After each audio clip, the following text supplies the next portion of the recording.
രാത്രിയിലെ കൂടിക്കാഴ്ച. സമയം അർദ്ധരാത്രി കഴിഞ്ഞിരുന്നു. ഹൈവേയിലൂടെയുള്ള യാത്രയിൽ ഉണ്ണി വണ്ടി നിർത്തി. ഏറെ ദൂരം പിന്നിട്ടതുകൊണ്ട് ഒരു ചായ കുടിക്കണമെന്ന് തോന്നി.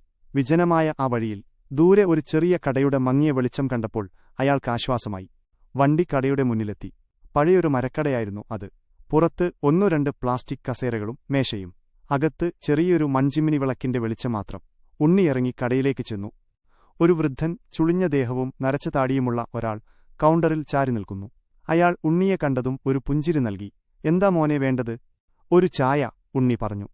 വൃദ്ധൻ അടുപ്പിൽ വെള്ളം വെച്ച് ചായ ഉണ്ടാക്കാൻ തുടങ്ങി. ഉണ്ണി പുറത്തെ കസേരയിൽ ചെന്നിരുന്നു. ചുറ്റും കട്ടപിടിച്ച ഇരുട്ട്. ദൂരെ എവിടെയോ ചീവീടുകളുടെ ശബ്ദം. ഈ വഴിയിൽ സാധാരണ രാത്രിയിൽ ആരെയും കാണാറില്ല. വൃദ്ധൻ ചായ കൊണ്ടുവന്ന് മേശപ്പുറത്ത് വെച്ചുകൊണ്ട് പറഞ്ഞു. മോൻ ഒറ്റയ്ക്കാണോ? അതെ, ഒരു അത്യാവശ്യ യാത്രയാണ്, ഉണ്ണി മറുപടി നൽകി. ഈ വഴിയൊരു ശരിയല്ല മോനെ, രാത്രികാലങ്ങളിൽ ചിലപ്പോൾ. വൃദ്ധൻ വാക്കുകൾ പാതിയിൽ നിർത്തി. എന്താ അപ്പുപ്പാ?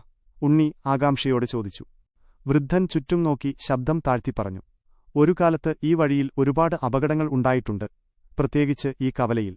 ഒരുപാട് ജീവനുകൾ പൊലിഞ്ഞ സ്ഥലം. ചില സമയങ്ങളിൽ. അയാൾ വീണ്ടും നിർത്തി. ഉണ്ണിയുടെ നെഞ്ചിടിപ്പ് കൂടി. ചില സമയങ്ങളിൽ എന്താ അപ്പുപ്പ?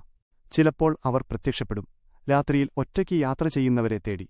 വൃദ്ധന്റെ കണ്ണുകളിൽ ഭയം നിഴലിച്ചു. ഉണ്ണിക്ക് ഒരുതരം അസ്വസ്ഥത തോന്നി. അയാൾ ചായ വേഗത്തിൽ കുടിച്ചു. അപ്പുപ്പ, ഞാനെന്നാൽ ഇറങ്ങട്ടെ? മോനെ, സൂക്ഷിച്ചു പോകണം, പ്രത്യേകിച്ച് ആ വളവിൽ. വൃദ്ധൻ ദൂരെ ഒരു വളവിലേക്ക് ചൂണ്ടിക്കാട്ടി. ഉണ്ണി പണം കൊടുത്ത് കാറിലേക്ക് കയറി. മനസ്സിൽ ഒരുതരം ഭയം ഉടലെടുത്തിരുന്നു.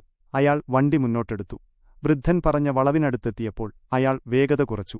ഇരുട്ടിലൊന്നും വ്യക്തമായിരുന്നില്ല. പെട്ടെന്ന് റോഡിന്റെ നടുവിൽ ഒരു രൂപം. ഉണ്ണി ഞെട്ടി ബ്രേക്ക് ചെയ്തു. ഒരു യുവതി, വെളുത്ത വസ്ത്രം ധരിച്ച് അവൾ റോഡിൽ നിൽക്കുന്നു. അവളുടെ മുഖം വ്യക്തമായിരുന്നില്ല. കാറിന്റെ വെളിച്ചം അവളുടെ ദേഹത്ത് തട്ടി പ്രതിഫലിക്കുന്നു. ഉണ്ണിക്കു ഒരു നിമിഷം എന്തു ചെയ്യണമെന്നറിയില്ലായിരുന്നു. പേടിച്ച് വിറച്ചുപോയിരുന്നു. ഹോൺ അടിച്ചു നോക്കി, പക്ഷേ അവൾ അനങ്ങാതെ അവിടെത്തന്നെ നിന്നു. അയാൾ പതിയെ ഗ്ലാസ് താഴ്ത്തി. ആരാണത്? എന്തിനാ ഇവിടെ നിൽക്കുന്നത്? അവൾ പതിയെ തലയുയർത്തി. അവളുടെ മുഖം കണ്ടതും ഉണ്ണി ഭയന്നു വിറച്ചു.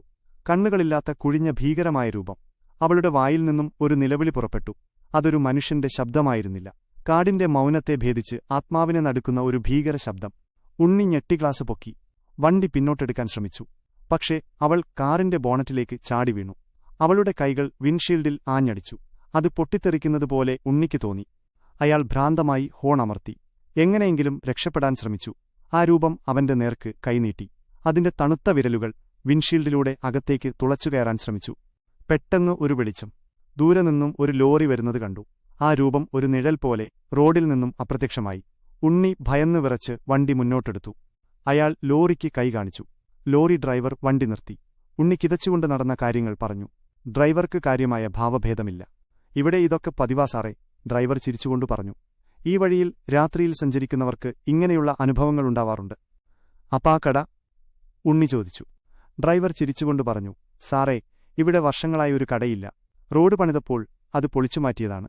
വർഷങ്ങൾക്കു മുൻപ് അവിടെ ഒരു വൃദ്ധൻ അപകടത്തിൽ മരിച്ചിരുന്നു. അദ്ദേഹത്തെ ഇവിടെ പലരും കണ്ടിട്ടുണ്ടെന്ന് കേട്ടിട്ടുണ്ട്. ഉണ്ണിയുടെ തല കറങ്ങാൻ തുടങ്ങി. താൻ കണ്ട കടയും വൃദ്ധനും എല്ലാം ഒരു തോന്നലായിരുന്നു. അതോ? അയാൾ ഡ്രൈവർക്ക് നന്ദി പറഞ്ഞ് വണ്ടി മുന്നോട്ടെടുത്തു. ആ രാത്രിയിൽ അയാൾക്ക് ഉറങ്ങാൻ കഴിഞ്ഞില്ല. ഇന്നും ഉണ്ണി ആ വഴിയിലൂടെ യാത്ര ചെയ്യാറില്ല. കാരണം രാത്രിയിലെ ആ കൂടിക്കാഴ്ചയുടെ ഓർമ്മകൾ അയാളെ വേട്ടയാടുന്നു.